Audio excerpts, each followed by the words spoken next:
Morning. Today I'll be discussing the genre of analog horror. This is the type of horror that relies on retro media formats, VHS tapes, broadcast TV, cassette audio, even early video games, to create unease. What is analog horror?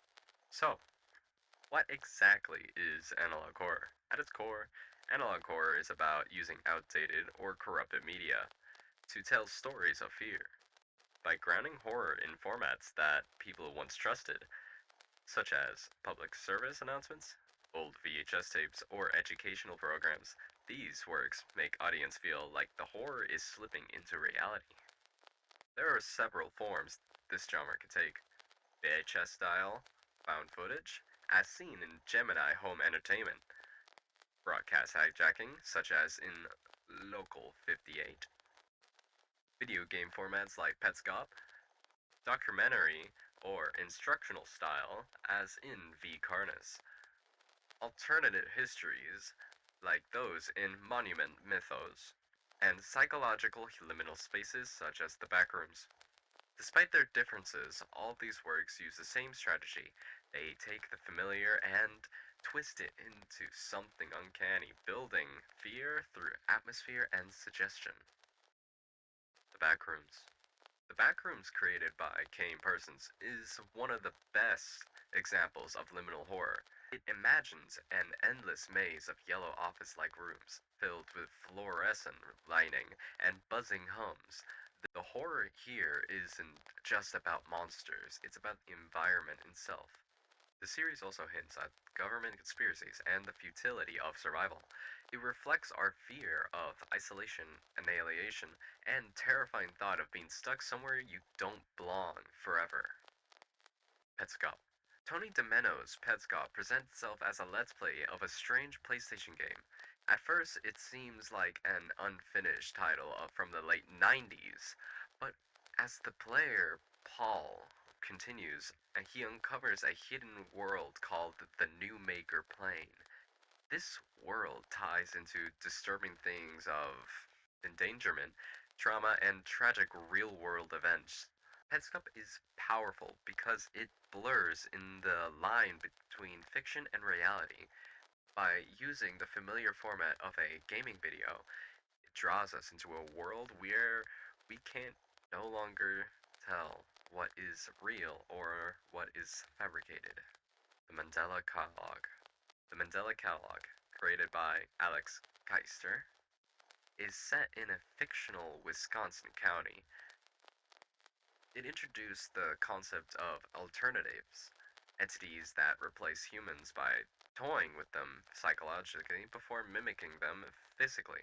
This series heavily incorporates biblical imagery and religious horror.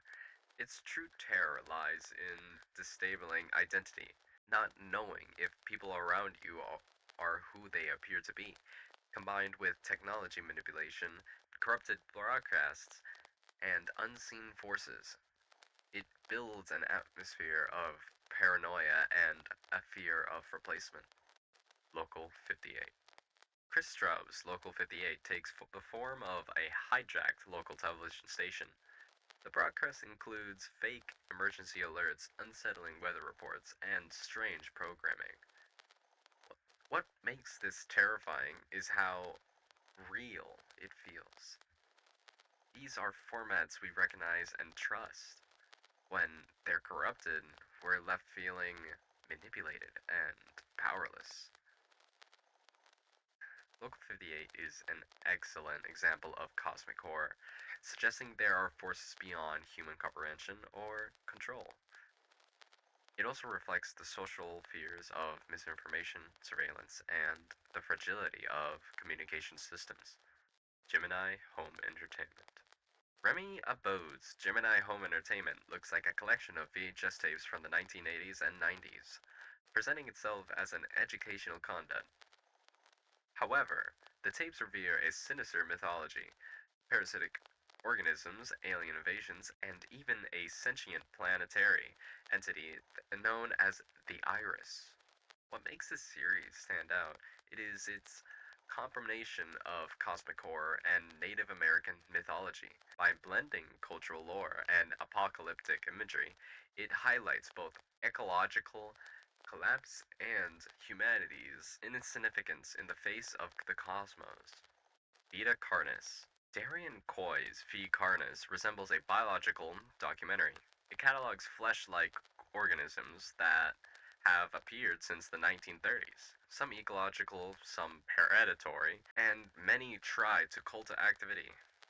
This scientific tone makes the horror feel disturbingly credible, and the taxonomy of the species transforms what could be simple monsters into a part of the vast, believable ecosystem. In a way, V. Kernus explores speculative biology and body horror. V. Karnas explores speculative biology and body horror, reminding us how fragile humanity is when faced with forces outside its control. The Smile Tapes. Piku's The Smile Tapes, created in 2021, takes a different approach. It presents a fungus known as smile that spreads through inhalation. Victims first experience uncontrolled euphoria before succumbing to physical deformity and death. The presentation resembles a public service announcement warning viewers about contamination. This metaphor works as a cautionary tale, reflecting modern anxieties about pandemics and contagion, and how easily social order can collapse when fear of infection spreads. The Monument Mythos. Alex Casana's Monument Mythos reimagines American landmarks such as the Statue of Liberty and Mount Rushmore, turning them into supernatural entities tied to conspiracies and dystopian histories. The series combines Lovecraftian horror with political commentary, showing how authority and history can be manipulated. By grounding horror in real monuments, the series blurs fact and fiction, asking us to reconsider what we accept as the truth. It's both terrifying and thought provoking, and a reminder that history can be a form of storytelling. Core themes in analog horror. Across all these works, certain themes repeat. Psychological horror replaces traditional monsters with paranoia, identity loss, and alienation. Storytelling formats are innovative, from Let's Plays to corrupted broadcasts. Religious and mythological symbolism adds depth, connecting cosmic horrors to human beliefs. Technology often becomes both a medium and a threat, reflecting our anxieties about media manipulation. Some series build entire ecosystems of horror, others act as a cautionary tales about contamination and collapse, while still others present alternative histories that reframe human progress.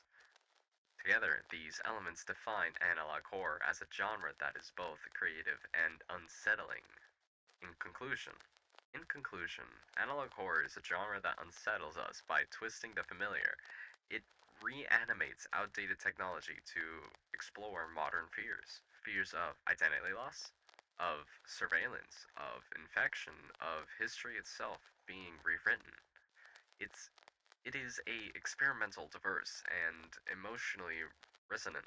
What makes analog horror so powerful is not but what it suggests in the static, that reality itself may be fragile and that the horror may already be here.